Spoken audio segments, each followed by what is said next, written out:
Hello, Homestead. Please stand for the pledge. I pledge allegiance to the flag of the United States of America and to the republic for which it stands, one nation, under God, indivisible, with liberty and justice for all. Please remain standing for a moment of silence.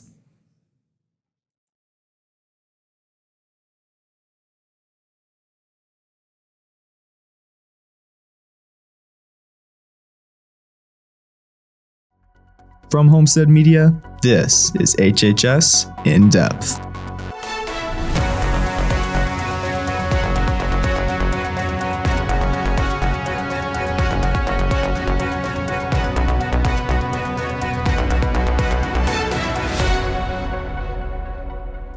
Welcome back to HHS In-Depth. On today's show, reporter Carly Swimiller informs us about the rising concern of the Norovirus and how you can protect yourself and stay healthy.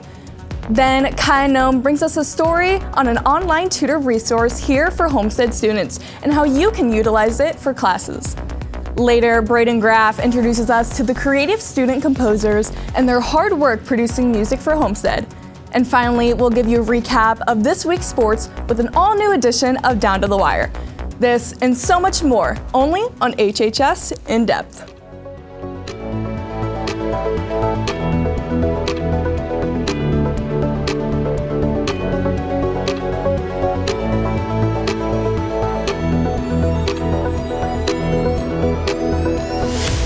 It's Friday, February 7th, and thank you for joining us today on HHS In-Depth.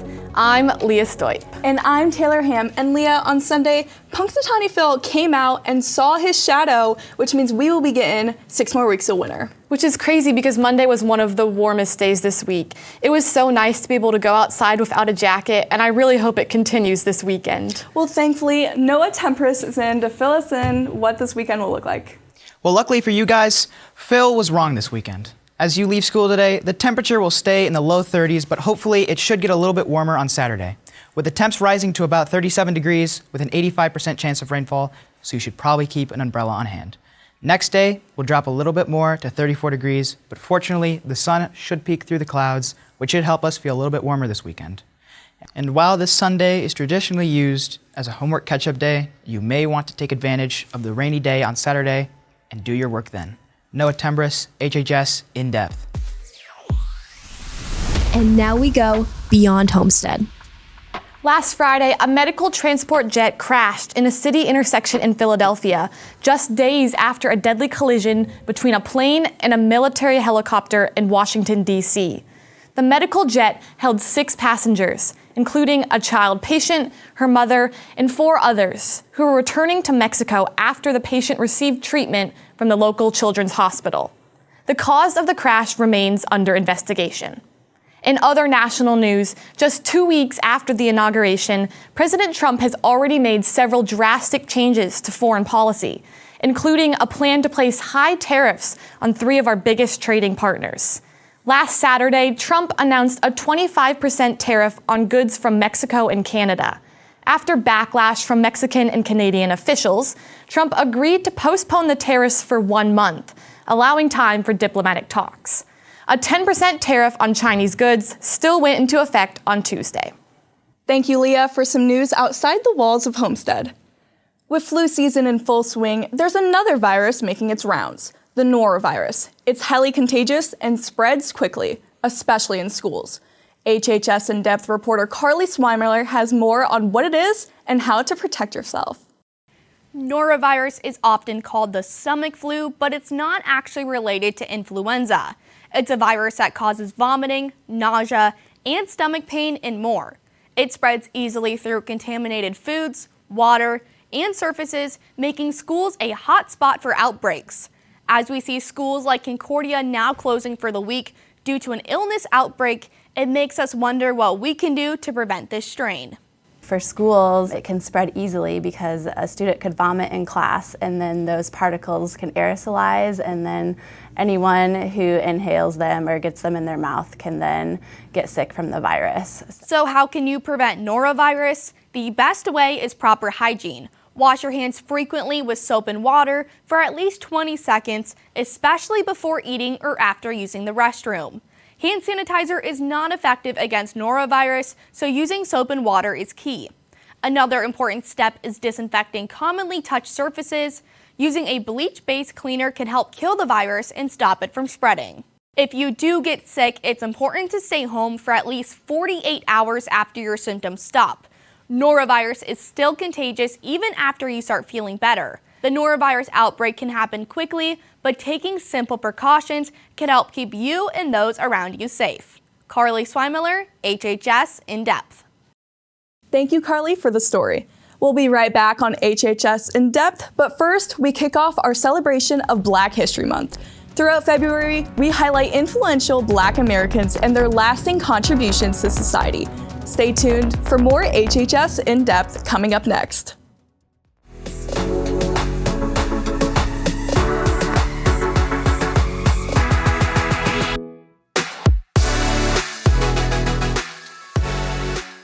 February is Black History Month, and this week we are spotlighting Ruby Bridges. Ruby Bridges has long been a champion for civil rights, gaining recognition as the first Black child to attend an all-white school in the South. Her courageous act at just 6 years old became a powerful symbol for the civil rights movement, emphasizing the importance of education and breaking down racial barriers. Despite facing severe racism and family intimidation during her time in school, she remarkably never missed a single day of classes. Today, both the Ruby Bridges Foundation and Bridges herself engage in speaking events, author children's books, and work tirelessly towards the goal of eliminating racism in America. In 2021, Bridger said, "All of us are standing on someone else's shoulders, someone else that opened the door and paved the way. And so we have to understand that we cannot give up the fight, whether we see the fruits of our labor or not." This month, celebrate Ruby Bridges and Black History Month as a way to honor the Black Americans' cultural heritage, triumphs, and adversities that are a vital part of our country's history. Welcome back to HHS In-Depth. In celebration of Black History Month, Homestead's own radio station, The Point 91 FM, is featuring songs by Black musicians every evening. To submit a song to the playlist, use the link on Canvas or the Homestead announcements page. All songs submitted must be appropriate and clean. You can listen to your picks every day starting at 7 p.m. by going to wcyt.org or tuning in to 91.1 FM. Leah, driving to school this semester has been chaotic to say the least. I feel like each day there's more and more traffic. I know, I definitely don't look forward to waiting in the long lines on Homestead Road in the morning. Well, luckily, reporter Matthias Arizmendi is in to let us know what's been going on with the traffic. Yeah, Leah and Taylor, getting to school while driving down Homestead Road has not been fun. And for those that haven't experienced it yet, here's what it looks like. This may just look like regular traffic, but you'd be surprised to hear that these cars have been sitting here for 3 minutes. And that may not seem like a while, but for standstill traffic on Homestead Road, it is. And as for what you can do to try and avoid this, try getting here around 6:50 to 7:05, because that's what it seems like it's getting backed up. As far as fixes SACs have come up with, regardless of if you are a parent leaving the Spartan roundabout or a student leaving the South Environmental lot, you can now leave through the back exit. Now, this isn't saying you have to, but it is strongly recommended that if you are already going to turn left on the Homestead Road, just take the back exit, as it will mean way less cars congesting that area. But keep in mind, if you do choose to exit through the back, you are going to have to wait for the buses to clear out before you will be allowed to proceed. And if you still need more clarification, you can view the email sent out with more details. Matthias Arizmendi, HHS In-Depth. Thanks for the update, Matthias. Now that we have fully entered February, Spartan student advocates for the Leukemia and Lymphoma Society are racing to collect as many donations as possible to help fund a cure for leukemia. LLS is the Leukemia and Lymphoma Society, and we raise money for blood cancer. And the Student Visionaries of the Year program is a fundraising campaign run by students. So over a 7-week period, we raise as much money as we can for blood cancer. And the event that we're having on Friday, February 14th, is a basketball game to raise money for our campaign. So we're planning on having some tables at entrances and then passing around buckets during halftime or something, and just trying to raise as much money as we can for our campaign. As a reminder, the Hoops for Scoops event will occur during the basketball game next Friday, February 14th. So be sure to bring your change and get out to support the cause. This month, the Spartana is running a charity drive for Vincent Village, an organization that provides temporary housing for homeless families. Needed items include hygiene products, unopened food, bedding, and more. Make sure to drop off your donations at the bins around the school located by Student Services, Door 1, Door 33, and Door 45. Thursday, February 13th is the last day you can donate. Are you interested in traveling to another country? Mrs. Bogdanowicz and Miss Lisak are taking a group of Homestead students to Greece this June for 2 weeks. The last day to sign up for this trip is February 22nd. Contact Mrs. Bogdanowicz at the email address shown below for more information. Homestead's World Language Department is taking a group of 28 students to Barcelona and Valencia during spring break next school year.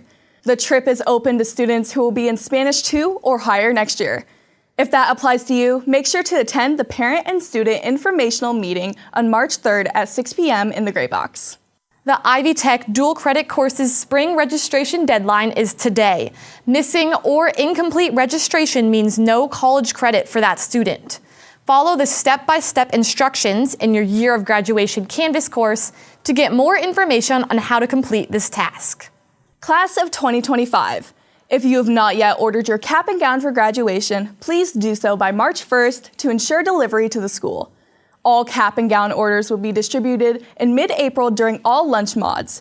Scan the QR code shown in the graphic to go to the Johnson's website for Homestead items. On Tuesday, March 4th, all juniors will take the SAT at Homestead High School, which is now required for graduation.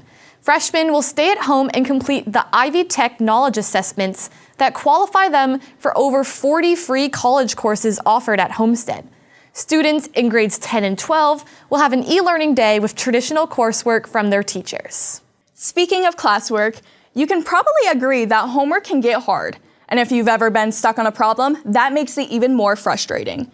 Luckily for you, Kaya Nome is here to tell you about a new online tutoring service to help you out with some of the stress. Need help with school but have no time? Don't let being busy get in the way of your education.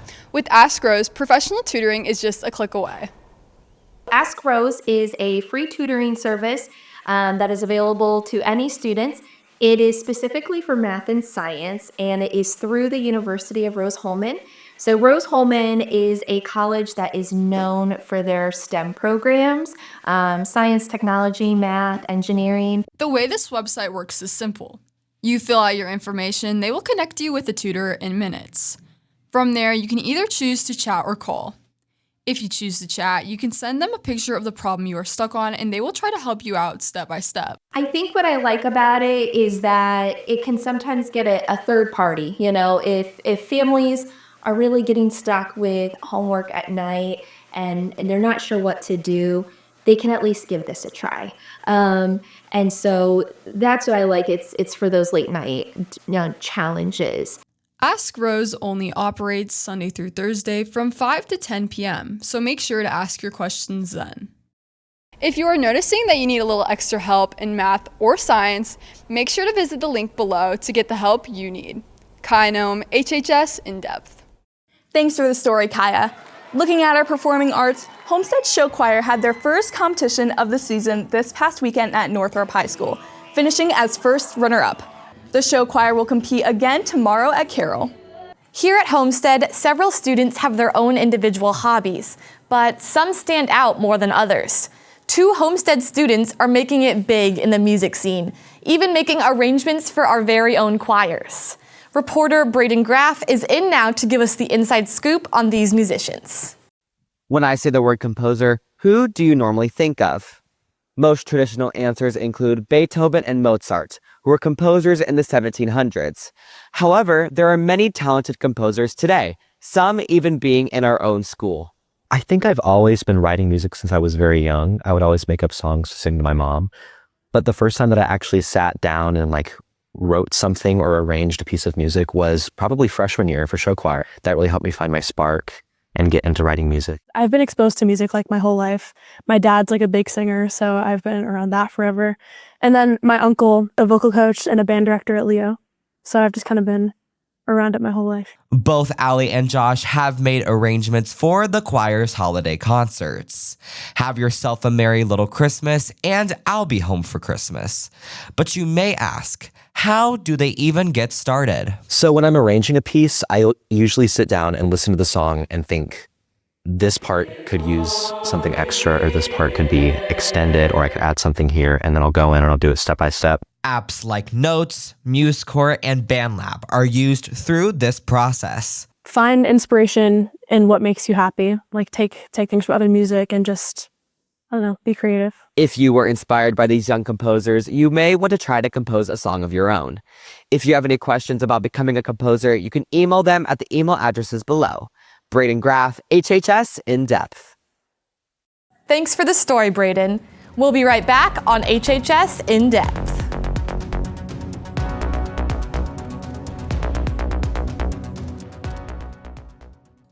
Unfortunately, our warmer, more spring-like temps will leave us next week and be replaced with the February temps we're accustomed to. Next Monday, temps will decline even more from Sunday's high of 34 to 32, with the sun breaking through the gloomy February skies.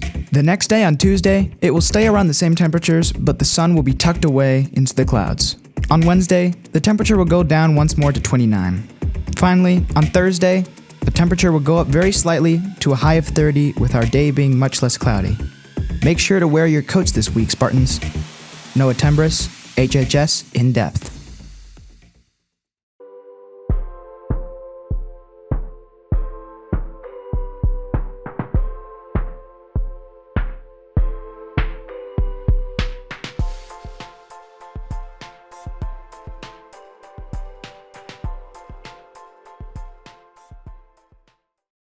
Next week, reporter Palmer Cox brings us a story over Homestead students getting the once-in-a-lifetime opportunity to see the presidential inauguration in person. Be sure to catch that story and much more next week on HHS In-Depth.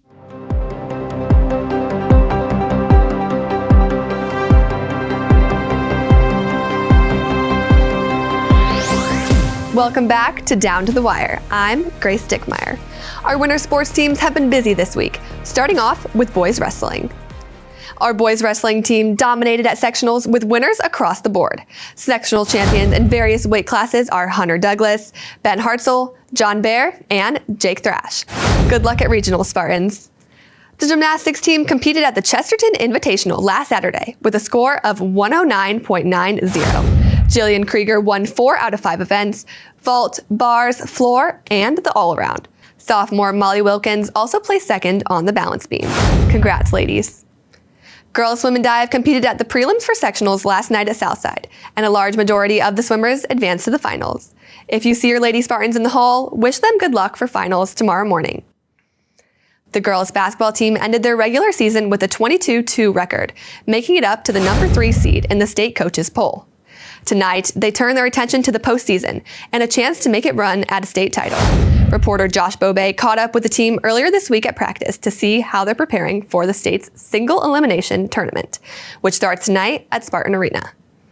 Right behind me are the sectional and regional trophies that the Homestead girls basketball team won last year. And after a tremendous season going 22-2, it's time to find out if they can make that deep run in the postseason and make it to the state finals in Indianapolis. I think we play a really difficult schedule, so I think that helps us prepare for the postseason. We saw Warsaw, we saw Lawrence Central this year, saw Columbia City, so I think going back and watching that film, just looking at what we can improve on will help us for the future.